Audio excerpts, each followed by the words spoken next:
yonent yàlla Muhammad sallallahu alayhi wa sallama wax nañu ci xadis boo xamante ne saxaabi bi ñuy wax Abu Hurayra radiyallahu anhu moo ñu ko nettali xadis bi ñëw na ci Buxaari. yonent bi sallallahu alayhi wa sallam mu ne kullu ummati yadxuluuna aljanna illa man aba qaalu wa man yaba ya rasul allah qaala man ataani daxala aljanna wa man asaani faqad aba. yonent bi dafa toog ci biir saxaaba yi rek mu ne leen sama xeet yépp dañuy dugg aljana. xeetu yonent bi nag dafa am ñaar mooy ummatul daawa ak ummatul ijaaba mooy ñi nga xamante ni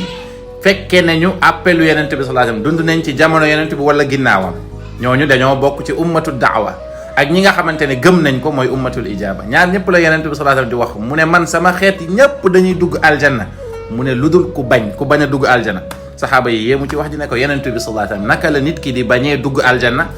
yonent bi leeral foofu lu am solo mu ne man ataani képp ku ma topp eggul sax ci ay man amana bi képp ku ma gëm yam fa déedéet man ataani mooy képp ku ma topp man yonent bi sallallahu alayhi wasallam daxal aljanna da ngay dugg aljanna wa man asaani képp ku ma mooy jafewoo samay ndigal toppoo sama diine faqad aba yow yaa bañ.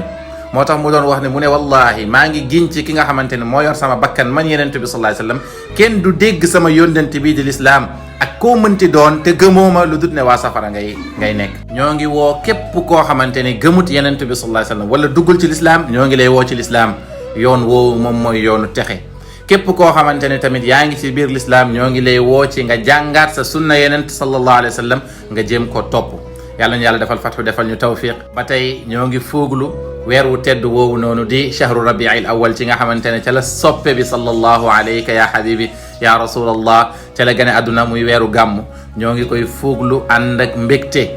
li shaa'ir bi waxoon rasula ilahi alalamina taala xadimuka naada ya rasulu taala xadimuka naada ya rasulu fala ura faqiran ila gayri ilahi taala. yow yonentab mbindeef bi maa ngi lay woo ñëwal soxla naa la dikkal comme ni doom di toogee journée nampul bu gisee yaay ji ni muy mel.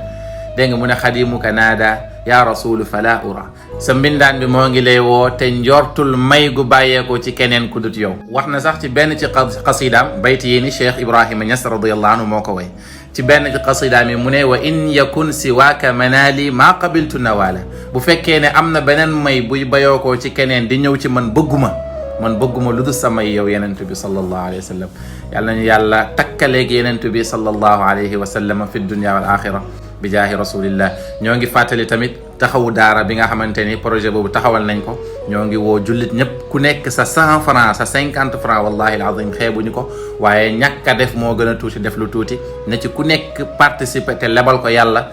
am na fay yàlla na yàlla fay bi jaahi rasulillah indallah.